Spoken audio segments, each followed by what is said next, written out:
Alors, petit article Tesla sur Numérama. Accident mortel en Tesla, mais pourquoi Apple est-il mis en cause? Le Conseil national de la sécurité des transports américain a nommé un autre responsable du crash ayant tué le propriétaire d'un Model X qui roulait avec l'autopilote activé Apple. La raison évoquée est absurde. Les entreprises sont-elles en obligation de dire à leurs employés de ne pas se laisser distraire au volant? C'est l'enseignement plutôt ridicule que l'on peut tirer des conclusions émises par le NTSB à partir d'une longue enquête sur un accident mortel impliquant une Model X survenu en 2018. D'après un article de Reuters publié le 25 février, le Conseil national de la sécurité des transports rejette en partie la responsabilité sur Tesla et son autopilote, mais il a également trouvé un autre coupable étonnant, Apple, et les constructeurs de smartphones en général. D'après les données de l'enquête, la victime du crash était en train de jouer sur son iPhone au moment des faits, non, profitant du fait que son Model X avait l'autopilote actif pour vaquer à une autre occupation. Nul ne saurait dire si l'attention du conducteur était finalement portée sur son smartphone quand sa voiture a violemment percuté une barrière avant de prendre feu. Comment ils peuvent savoir, sans déconner? Cependant, le NTSB estime qu'Apple devrait mettre en place une politique décourageant la distraction au volant. Par cette position, le NTSB sous-entend que les conducteurs s'apparentent à des individus à la responsabilité limitée et à qui il faudrait sans cesse rappeler les comportements à suivre pour ne pas mettre leur vie et celle des autres en danger. Elle est difficile à entendre puisque l'acte de conduire implique un apprentissage articulé autour d'un code de la route à assimiler et de leçons de pratique à suivre. Ces étapes nécessaires sont normalement pensées pour apprendre le sens des responsabilités aux conducteurs. Pour une entreprise extérieure, les rappeler n'est en aucun cas un devoir, même si elles sont libres de développer des outils qui vont dans le sens de plus de prévention routière et dire à ses employés comment conduire n'est pas son rôle. Alors, dans sa propre investigation rejetée par le NTSB, Tesla avait indiqué que la victime n'avait pas ses mains sur le volant au moment de la collision, suggérant qu'elle avait ignoré les avertissements invitant à les remettre.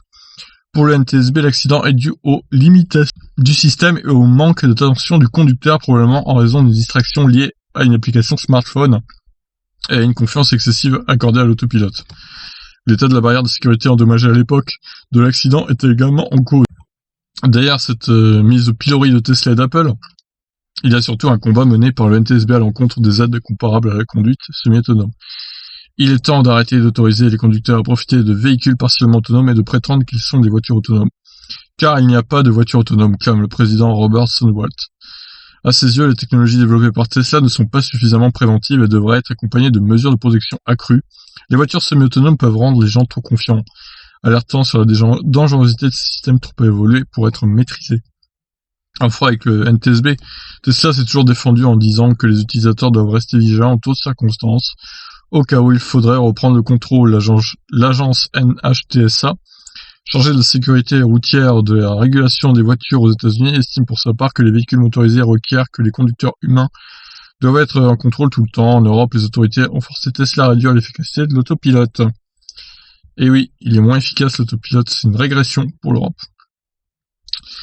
Bon, c'est encore des histoires à dormir debout. Voilà, après, en gros, le mec il était en mode autopilote, il avait pas ses mains sur le volant, peut-être sûrement qu'il jouait ou il était sur Facebook avec son téléphone, et c'est vraiment surtout à cause de ça qu'il a eu son accident, puisqu'il ne regardait pas la route, il regardait son smartphone. Donc ça, pour le coup, ça peut arriver à tout le monde, enfin, à tout le monde, c'est-à-dire, ça peut arriver hors Tesla, quoi, j'ai envie de dire. Parce que les voitures semi-autonomes, avec suivi de ligne et tout, il y en a plein en circulation maintenant. Les voitures neuves surtout. Donc, bon, voilà, c'est pas vraiment Tesla qui est en cause, là.